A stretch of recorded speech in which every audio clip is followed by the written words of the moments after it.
അകവും പുറവും വേവുന്ന തീക്കരികിൽ രാവും പകലുമില്ലാതെ കഷ്ടപ്പെടുന്നവരിലേക്ക് ഈ നിസ്സംഗത കടന്നുകൂടിയിട്ടുണ്ട്. തന്റെ വിയർപ്പിന്റെ പുളിപ്പും രക്തവും പകരം നൽകിയാണ് മറയൂരിലെ കർഷകർ കരിമ്പിന് മധുരം നൽകുന്നത്. മാധുര്യമുള്ള ആ കരിമ്പുനീര് ഈ തീയിൽ കിടന്ന് അതിമധുരമായി മാറുന്നു. അവിടെ നിന്ന് വിശേഷപ്പെട്ട ശർക്കരയായും ദേവന് നിവേദ്യമായും തീന്മേശയിലെ ആസ്വാദ്യമായ രുചിയായും പരിണാമമെടുക്കുന്ന ഈ വിഭവം അതിന്റെ പിന്നിലെ കൈകൾക്ക് നൽകുന്നത് മധുരിമയല്ലെങ്കിലോ? അതിനെ ഒരു ജനതയുടെ മൊത്തം സങ്കടമായി നമുക്ക് കാണാം.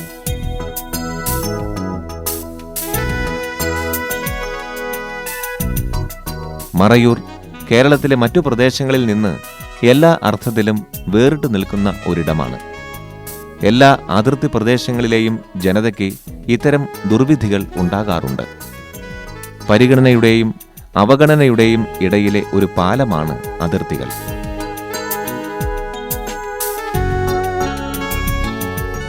കരിമ്പിൻ പാടങ്ങൾക്ക് നടുവിലൂടെ നീണ്ടുകിടക്കുന്ന ഈ പാത താണ്ടുമ്പോൾ ഒരു കാര്യം വ്യക്തമാകും. ഇവിടെ ഭൂമിയുടെ ഈ നെറുകയിൽ കരിമ്പല്ലാതെ കാര്യമായി മറ്റു കൃഷികളൊന്നുമില്ല.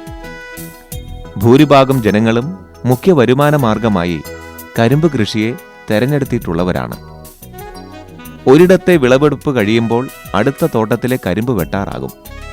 നിത്യവും വിളവെടുപ്പും ഉൽപാദനവും നടക്കുന്നതിനാൽ ഉൽപ്പന്നത്തെ പിടിച്ചുവെക്കാൻ കഴിയുകയില്ല.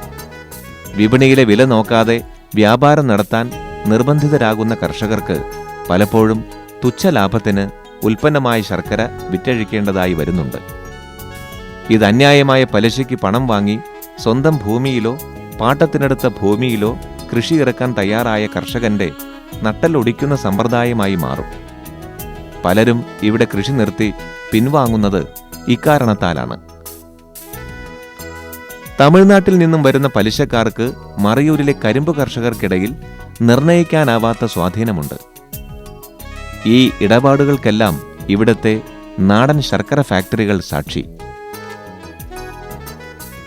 13,000 രൂപ മുതൽ 28,000 രൂപ വരെ ഒരേക്കർ കരിമ്പ് കൃഷിക്ക് മുതലിറക്കി വിളവെടുപ്പിന് തയ്യാറെടുക്കുന്നവർ ഇവിടെ അനവധിയുണ്ട്.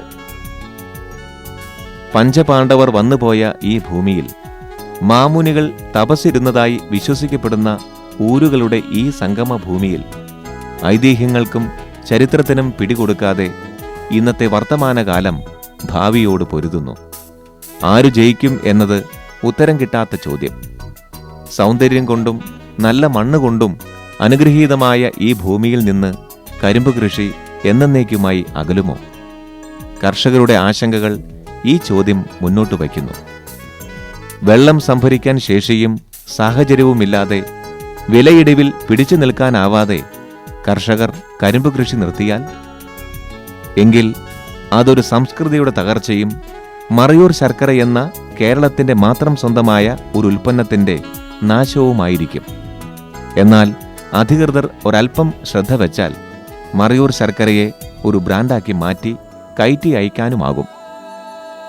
അറബി നാടുകളിൽ മറയൂർ ശർക്കരയ്ക്ക് വിപണി കണ്ടെത്താനാവുമെന്നാണ് വിദഗ്ധർ പറയുന്നത്.